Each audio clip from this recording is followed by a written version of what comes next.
An air and sea search is continuing for possible survivors of the Edmund Fitzgerald, a 729-foot ore carrier, which apparently broke apart and sunk last night on Lake Superior. The ship and its 29-man crew vanished in a storm with 80-mile-an-hour winds and wave heights up to 25 feet. The SS Edmund Fitzgerald was the biggest ship of its kind, a 729-foot giant. On November 10, 1975, it vanished in a hurricane-force storm, taking all 29 men with it. The mystery of how it sank endured for years. That is, until a submersible broke the silence of the wreck. The images it captured were chilling, showing the Titan of the Great Lakes ripped open like a tin can. This footage wasn't just a discovery, it was evidence of a maritime crime scene, and it pointed to a new culprit.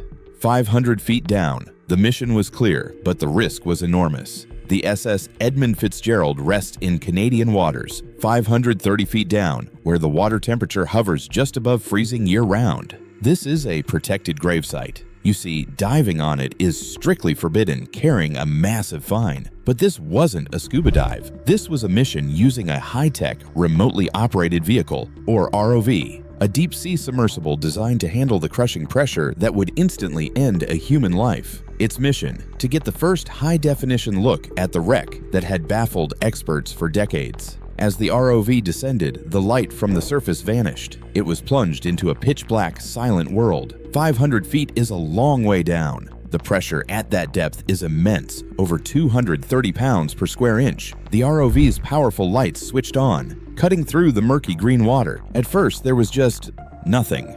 A vast, empty desert of silt on the lakebed. Then, a shape emerged from the gloom. It wasn't a ship. It was a wall of dark red steel, rising from the mud. This was the bow section, the front third of the Edmund Fitzgerald. It sat upright, plowed deep into the lakebed, a ghostly monument. But the thing that shocked the operators watching the video feed was the state of it. The submersible's cameras panned across the deck, revealing the wheelhouse. The ship's command center was shockingly damaged, its windows smashed in. But that wasn't the terrifying part. The ROV moved past the bow, trailing its fiber optic tether. The operators were looking for the rest of the ship. They found it 170 feet away. What they saw on the video feed was pure chaos. This was the stern, the back two-thirds of the ship. But here's the kicker, it was upside down. It had flipped completely over as it sank, crashing onto the lakebed. And the space between the two halves, it wasn't empty. It was a junkyard of shredded metal. The submersible's lights illuminated a debris field of twisted steel, mangled decking, and hatch covers ripped from their hinges. What many overlooked in the past was the nature of this break. The official story suggested the ship hit the bottom and then broke. But this footage, this was something else. This looked like the ship had been torn apart by a colossal, violent force before it ever hit the bottom. The submersible filmed the breakpoint, where the steel was shredded and mangled like paper. It was, to put it mildly, a scene of total destruction. The footage was beyond terrifying because it proved one thing. Whatever happened to those 29 men, it wasn't a slow sinking. Why? It was sudden, and it was catastrophic. The footage proved the original story was dead wrong. A perfect storm. To understand why that footage was so horrifying, you have to understand the legend. The SS Edmund Fitzgerald was, in its time, the largest ship on the Great Lakes. Launched in 1958, it measured 729 feet long and 8 stories high. It was the pride of the American flag, a workhorse built to withstand anything the lakes could throw at it. Its captain, Ernest McSorley, Mac Sorley, was a 63-year-old veteran, a respected master who knew these waters better than anyone. On November 9, 1975, the Big Fitz was loaded with over 26,000 tons of taconite pellets, small balls of iron ore, headed for a steel mill near Detroit. The crew of 29 men, fathers, sons, and husbands settled in for the journey. The weather forecast wasn't great. A storm was brewing, but this was November on Lake Superior. Storms were just part of the job. But this wasn't just any storm. This was what the sailors call a witch of November. It was a superstorm, a violent collision of icy polar air and warm, moist air from the south. By the next day, November 10th, the Fitzgerald was fighting for its life. The winds were screaming at hurricane force, over 80 miles per hour. The waves were monsters. Another ship trailing the Fitzgerald, the Arthur M. Anderson, reported being hit by waves as high as 35 feet. These weren't just waves, they were moving mountains of water. Captain McSorley, Mac Sorley, was in trouble. He radioed the Anderson around 3:30 p.m. He had a bad list. The ship was tilting to one side. He had lost both of his radar antennas, meaning he was sailing blind in a blizzard, and he'd lost some of his deck vents. But he was a fighter. He was steering toward the shelter of the Canadian shore, pushing his ship to its limit. At 7:10 p.m., the Anderson radioed the Fitzgerald one last time. The Anderson's captain, Bernie Cooper, asked how they were doing. McSorley's, Mac Sorley's voice came back over the radio with a calm, steady reply. "We are holding our own." That was the last anyone ever heard from the Edmund Fitzgerald. Just 10 minutes later, the ship vanished from the Anderson's radar. No mayday call, no distress signal, nothing. The biggest, fastest ship on the Great Lakes and its 29-man crew were just gone. When they found the wreck, the mystery only got deeper. A flawed verdict. When a 729-foot ship vanishes with all hands, people demand answers. The United States Coast Guard launched a massive inquiry. They had to find a cause, and in 1977, they released their official report. The verdict? Human error.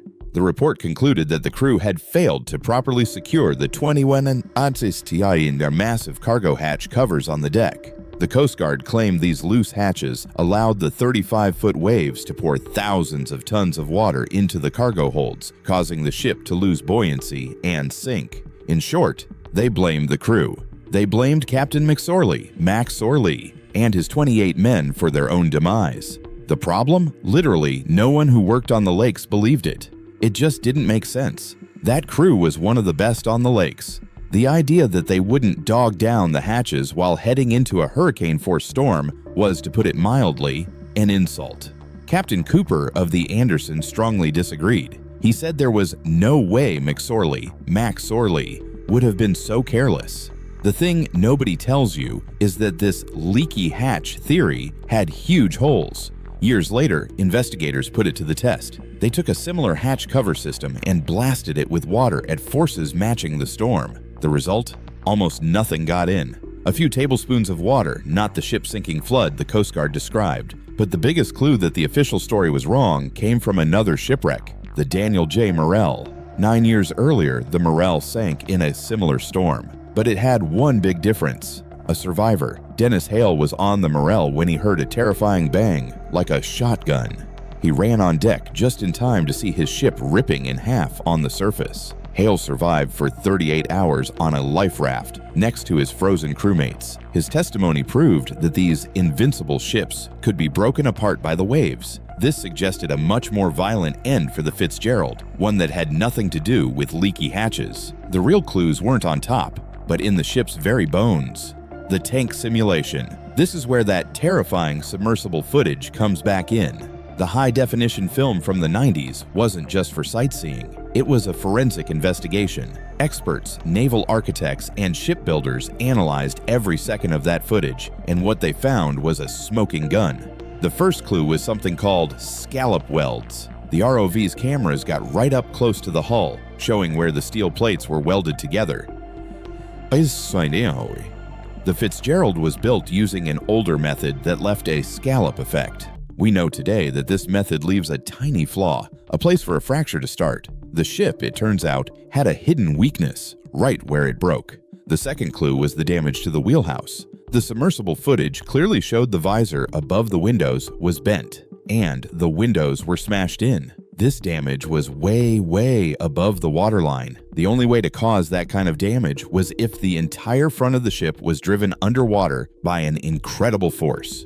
This all pointed to a new, terrifying theory: the rogue wave. Sailors had told stories for years of three sisters, a series of three massive freak waves that traveled together. Captain Cooper of the Anderson reported that his ship, trailing the Fitz, was struck by 2 or 3 gigantic waves, far bigger than the others, right around the time the Fitzgerald vanished. He said these waves put his bow down under the water. The Anderson survived. The Fitzgerald, which was 17 miles ahead, would have been hit by those same waves first. To test this, scientists did something amazing. They built a perfect scale model of the Edmund Fitzgerald. They put it in one of the world's most advanced wave tanks. They programmed the tank with the exact weather data from that 1975 storm. They even made the model ride lower in the water, just as the Fitz did. Then, they unleashed the storm. The model handled the 30-foot waves, but then the computer generated the rogue wave, a single massive 55-foot wall of water. The high-speed camera captured the moment. The wave picked the stern up and shoved the bow down, burying the entire front of the ship. The simulator showed the ship's final,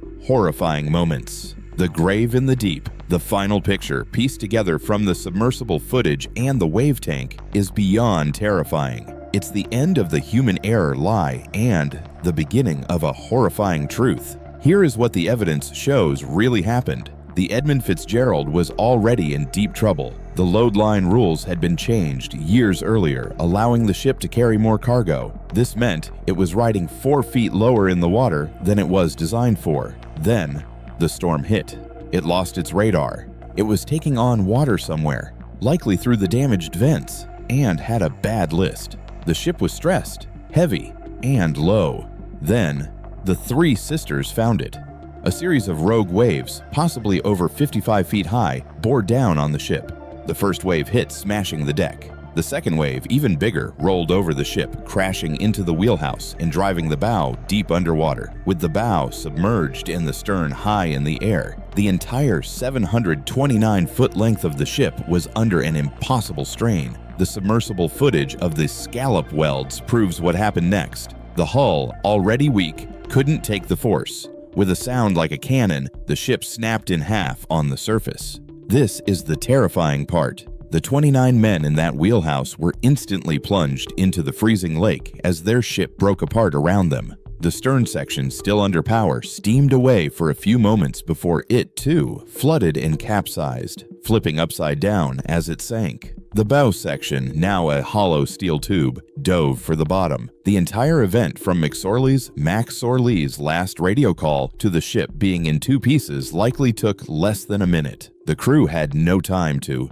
send a mayday, no time to even grab a life jacket. The submersible footage proved the crew wasn't to blame. They were victims of a perfect storm, a flawed design, and a force of nature that no ship could have survived. When the ship's bell was finally recovered in 1995, it was tolled 29 times, once for each man. The terrifying film from the deep gave them their honor back, proving they were heroes who held their own until the very end. The curse of the Great Lakes Triangle. But is that the whole story? The rogue wave simulation? It seems to wrap everything up in a neat, tidy bow. It's scientific. It's clean. It blames a freak of nature and a flawed design. But what if the simulation missed the real culprit? What if the storm wasn't the only monster out there that night? What if the Edmund Fitzgerald sailed into a dead zone? A place where the laws of physics and luck simply run out. Welcome to the Great Lakes Triangle. You've heard of the Bermuda Triangle, but sailors and investigators have known for over a century that the Great Lakes have their own vortex, a mysterious stretch of water notorious for swallowing ships whole, and the Fitzgerald was right in the middle of it. This triangle is a hotbed of strange phenomena, magnetic anomalies, ghost ships, and sudden, inexplicable disappearances. And the Fitzgerald's final moments line up with the triangle's terrifying reputation perfectly. Think about it. The official story blames the storm for taking out Captain Max Sorley's radar. But what if it wasn't the wind? The triangle is known for magnetic anomalies, strange pulses from the lakebed that can scramble navigation equipment, sending compasses spinning wildly and rendering radar useless. Max Sorley was sailing blind. But was he just blind to the waves? Or was he blind to his location? Was some force pulling him off course? The Fitzgerald wasn't the first. In 1937, the freighter France vanished in the exact same area. It was loaded with iron just like the Fitz, and disappeared without a single distress call. Then there's the Bannockburn, the Flying Dutchman of Lake Superior. In 1902, it vanished without a trace. Yet for decades, sailors reported seeing it, a ghostly silhouette, still steaming across the lake. The Great Lakes Triangle has a long, dark history of taking ships. This is where the submersible footage becomes even more chilling. That footage showed a ship shredded and mangled. The rogue wave theory says the ship was bent until it snapped, but the triangle theory asks a darker question. What if the ship was ripped apart by forces we don't understand? Forces that can twist 729 feet of steel like paper? When Max Sorley said, "We are holding our own," maybe he wasn't talking about the storm. Maybe he was talking about something else. The triangle theory is chilling, but it pales in comparison to the other theory, the one that witnesses from that very night are still afraid to talk about. The theory that suggests the Fitzgerald didn't just meet a wave. What if it met something else? The UFO encounter, something else. In the pitch-black, hurricane-force chaos of November 10th, the crew of the Fitzgerald was fighting for its life. But they weren't alone. This is the theory that gets hushed up, the one that official reports will never, ever touch. This is the Great Lakes USO theory, unidentified submerged objects. Lake Superior isn't just a lake, it's one of the biggest UFO hotspots on the planet. For decades, locals, sailors, and even pilots have reported bizarre, unexplained lights, objects that hover, travel at impossible speeds, and then dive straight into the water. These aren't UFOs, they're USOs. And the Fitzgerald was sailing right through their territory. This isn't just speculation. This comes from the other ship that night. Remember the Arthur M. Anderson, the ship trailing the Fitz? Its captain, Bernie Cooper, reported something baffling. Right around the time the Fitzgerald was in its deepest trouble, Captain Cooper's radar picked up blips. He saw strange, unexplained lights in the sky near the Fitzgerald's last known position. But the real smoking gun is this. The Anderson reported a third vessel on its radar, a mysterious ship right next to the Fitzgerald that wasn't talking and wasn't supposed to be there. Then, in an instant, both of them vanished from the radar. The Fitzgerald and the mystery blip. Gone. What did Captain Cooper see? Let's look at the evidence again, and I mean really look at it. The official reports want you to believe a giant wave simply snapped the ship in two, but the submersible footage, the images from the deep, they don't show a clean break. The Fitzgerald was ripped open like a tin can. That's the exact description used by those who saw it. The wave theory says it snapped, but this was violent. This was shredding. The hull plates are buckled, twisted, torn apart by a force that seems almost malicious. Was that a wave, or was it an attack? We have to ask the question, what if the Fitzgerald didn't just see a USO? What if it collided with one? Or worse, much worse. What if it was targeted? What if this 729-foot giant, the pride of the American fleet, was intentionally brought down by something that didn't want it in those waters? Now, think about the Coast Guard's leaky hatch theory. It wasn't just wrong, it was a joke. It was so transparently false, so deeply insulting to the memory of Captain McSorley and his 28-man crew that it felt intentional. These were veteran sailors on a state-of-the-art vessel. The idea that they simply forgot to secure a hatch in a storm of that magnitude is absurd. Was it just a sloppy investigation? A desperate attempt to find a simple answer? Or was it a cover-up? Was it the start of a cover-up? A ridiculous, flimsy story fed to a grieving public to hide a truth that was just too terrifying, too paradigm-shifting to accept. A truth that suggests we are not alone on the lakes, and that our biggest, most powerful ships are utterly helpless against whatever lurks in the deep. The rogue wave theory is clean, it's scientific, it's comfortable, it lets everyone sleep at night, blaming the tragedy on a freak, but natural occurrence. But it ignores too much. It ignores the Andersons' report of those strange radar blips, objects that were there 1 second and gone the next, tracking the Fitzgerald just before it vanished. It ignores the long, chilling history of sightings over Lake Superior, the Great Lakes Triangle. And most of all, it ignores the sheer, violent destruction of the wreck itself. That kind of damage doesn't come from water, no matter how high. It all points to a darker, stranger truth. A truth that, like the Fitzgerald and its crew, was swallowed by the silent, icy deep. A truth that the lake itself seems determined to keep. The footage from the deep solved the mystery, but the wreck remains a chilling reminder. The lake, it is said, never gives up its lost. Do you think the families were right to blame the ship's owners for making it ride too low? Let us know below, and don't forget to like and subscribe.